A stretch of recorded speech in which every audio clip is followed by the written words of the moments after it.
Yon mga kalolo, nandito na tayo sa spot natin, Marikina. Alright. Ayan, bali yan, pinwesto lang natin, nag-picture lang tayo, pero lilipat tayo dun sa kabila. Yan, ilog. Diyan natin i-harap yung ibon para safe na safe sila. Hindi naman ganun kadelikado tong ilalim dahil hindi naman doon natin banday harap. Ayan ang SM City Marikina.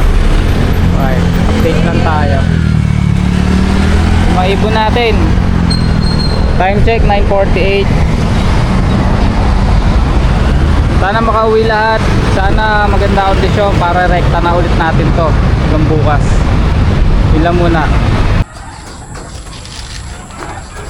Yun mga kalolo, balik tayo. So pang-apat na araw kahapon nagparonda tayo, okay naman na.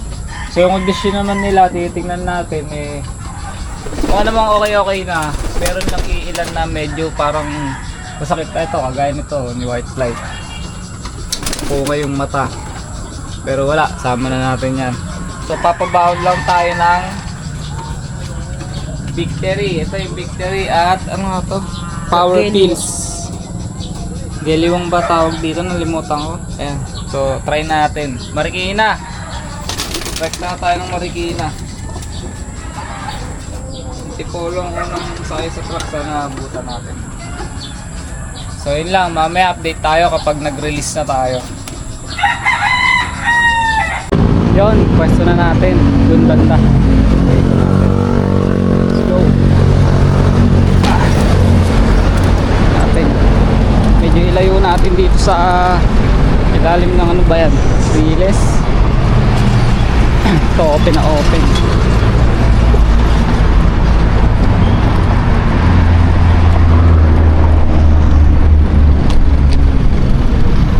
Ito isa dito.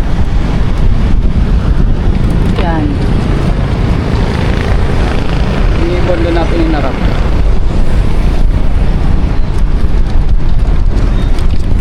Ilang minuto lang. Pakalmahin lang natin.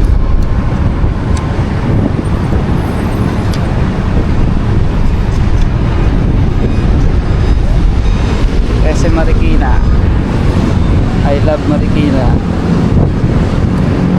Air distance pala nito eksaktong 25.6 kilometers mula sa location natin, kita ba, hanggang sa mismong lock.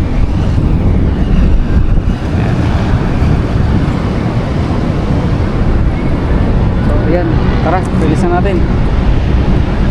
Uwi kayo lahat ha, sana madisgrasya. Ingat.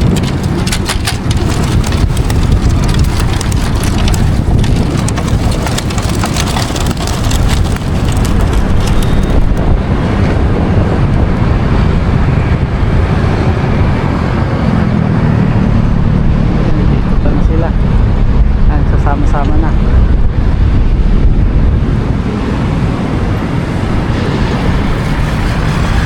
Yan. Yan ang pauwi sa atin.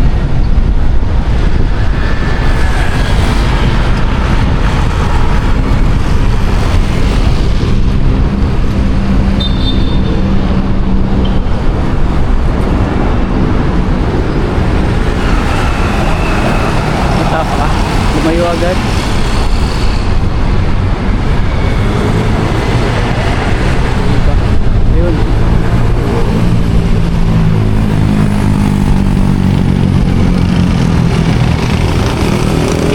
Lahat sila. Yung dalawa, si white flight at si puti talaga laging bubukod. Ayan, sumama na si puti.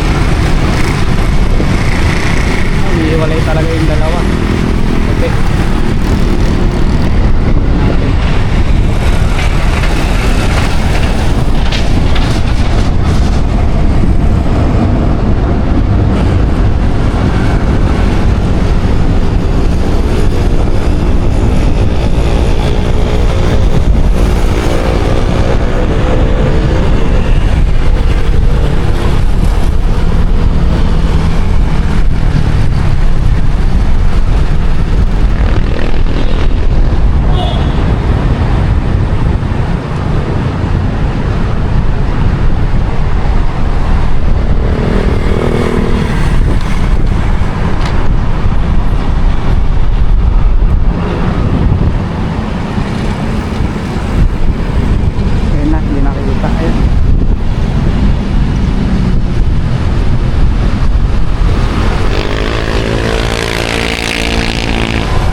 pa ba? Ayun, ayun, tumutuldok na.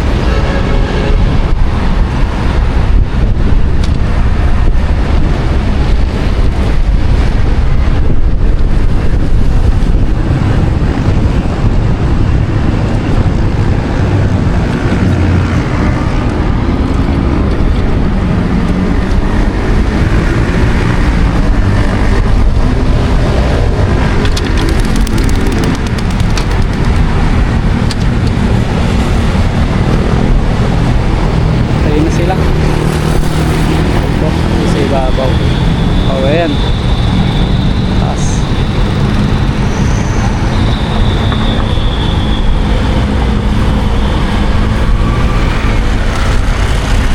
Wait lang guys, tatakpan natin.